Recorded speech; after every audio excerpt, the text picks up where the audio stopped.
بڑا خوبصورت جملہ آپ نے ارشاد فرمایا، سنو مسلمانوں، آپ فرماتے ہیں جڑا بندہ مدینے آیا مدینے کی زیارت کرن واسطے، مدینے کی زیارت کی ہے، ما بین بیتی و منبری روضۃ من ریاض الجنہ، مدینے کی زیارت کی ہے، من زار قبری وجبت لہ شفاعتی، مدینے کی زیارت دے رسول اللہ دی قبر انور نو ویکھیا جائے، گنبد خضرا دی زیارت کی دی جائے، رسول اللہ صلی اللہ علیہ وسلم جس منبر تے تشریف فرما ہوندے سن اس منبر دی زیارت کی دی جائے، اور جس جنت کے ٹکڑے واسطے سرکار فرمایا کہ میرے گھر تو منبر تک اے جنت کی کیاری، اس کیاری دی زیارت کی دی جائے۔ سنو امام مالک نے کی فرمایا، زندہ والا دی اندر رہن والے اللہ تعالی سارے نو مدینے لے جائے، آمین، سارے نو میرا اللہ مدینے دا شہر وکھائے، آمین، اور مقدرہ والے نے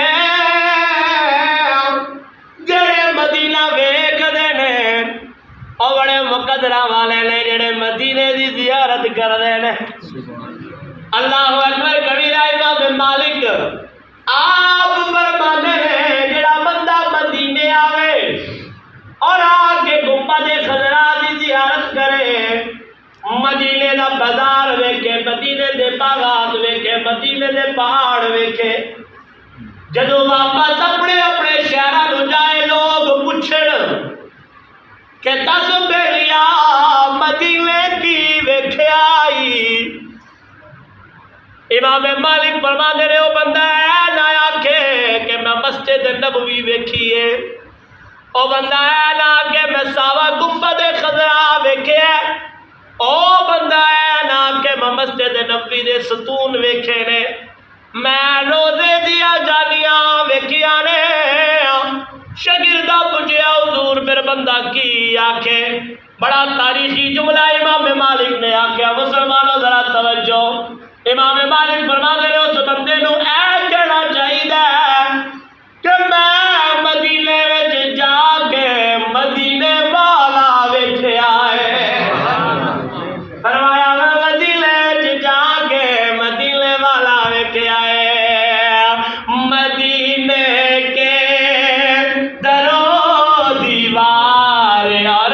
بازار اچھے ہیں، مدینے کے درو دیوار اور بازار اچھے ہیں، گلوں کے تو ہے کیا کہنے وہاں کے خار اچھے ہیں۔ فرمایا کہ وہ بندہ کیا کہ جی کہ میں مدینے وچ جا کے مدینے والے نے دیکھے ہیں۔ امام مالک فرماتے ہیں خدا دی قسم ادب کی برکت ہے، مدینے کا ادب کیتا نا در مصطفیٰ دا، آپ فرماتے ہیں میری زندگی جیسی کوئی رات نہیں جس رات میں آمینہ کے لال کی زیارت نہ ہوئی، ایسی کوئی رات نہیں۔ ہاں امام العاشقین آخیا گیا ادب ضروری ہے، اگر ادب نہیں پھر وہ حاضری بیکار ہے، میری اصل پھر اس حاضری کا کوئی فائدہ نہیں۔ بہت بڑا نقطہ معراج کے حوالے کے اندر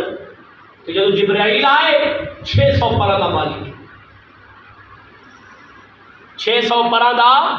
مالک ہے، لیکن جناب ام ہانی نے کہا جب آقا تشریف فرما سن کونڈی لگی سی، رب دی بارگاہ فریاد کی تھی، یا اللہ کیویں جگہ وا تواڈے محبوب، خالق فرمایا جبرائیل کونڈی نہیں کرنا، یا اللہ پھر کیویں؟ فرمایا چھت والوں دی سوراخ کر کے اندر جا، یا اللہ ایڈے کو سوراخ ہی چکے میں جاواں گا 600 پرا دا مالک ہاں، رب آکھیا ہوئے گا جبرائیل اپنے پر سام کے رکھے در مصطفیٰ ہے، ایتھے پرا نو سمیٹ ایتھے تیرے پرا دی نمائش نہیں چلنی، اے حسین کے نانے دا در ہے، آئے کوئی عام نہیں۔ میرے نبی پاک نبی ادب ضروری ہے، اگر ادب نہیں پھر کچھ نہیں۔ قرآن دی نص تو ادب ثابت ہے، یا ایھا الذین آمنوا لا ترفعوا، میرے نبی دا صحابی ہے حضرت ثابت بن قیس رضی اللہ تعالیٰ عنہ، کنا تو بولے نے اچھا سو گئے، قرآن پاک دی یا ایھا الذین آمنوا لا ترفعوا اصواتکم فوق صوت النبی ولا تجهروا له. اے ثابت بن قیس نے سنی تے رو کے نا اپنے گھر کا رخ کیتا تے اپنے آپ کو اندر بند کر چھڑیا تے کہن میں ہلاک ہو گیا، میں تباہ ہو گیا. کیوں؟ فطرتی طور سے بھی جڑا بندہ اچھا سنتا نا وہ پھر بولتا بھی اچھا ہی. جڑا بندہ اچھا سنتا ہے وہ پھر بولتا بھی اچھا ہی. تو جناب کی آواز جب دربار رسالے تے جانا سارے تو اچھی ہونی. آپ ڈر گئے، ڈر دیا مارے اپنے آپ کو کمرے میں بند کیتا کہ یہ ایت میرے واسطے نازل ہوئی ہے، میں تو ہلاک ہو گیا. حدیث مبارکہ ہے جاتا حتیٰ کہ جناب ثابت بن قیس نے جملے کہنے کہ میں جہنمی ہو گیا، اپنے آپ کو اندر بند کر کے مسجد نبوی کی جانا ہی بند کر. وقت گزرتا گیا، میری سرکار نے ایک دن پوچھا یار میں اپنا ایک غلام ثابت بن قیس نہیں پیا ویندا، ثابت بن قیس نہیں پیا ویندا.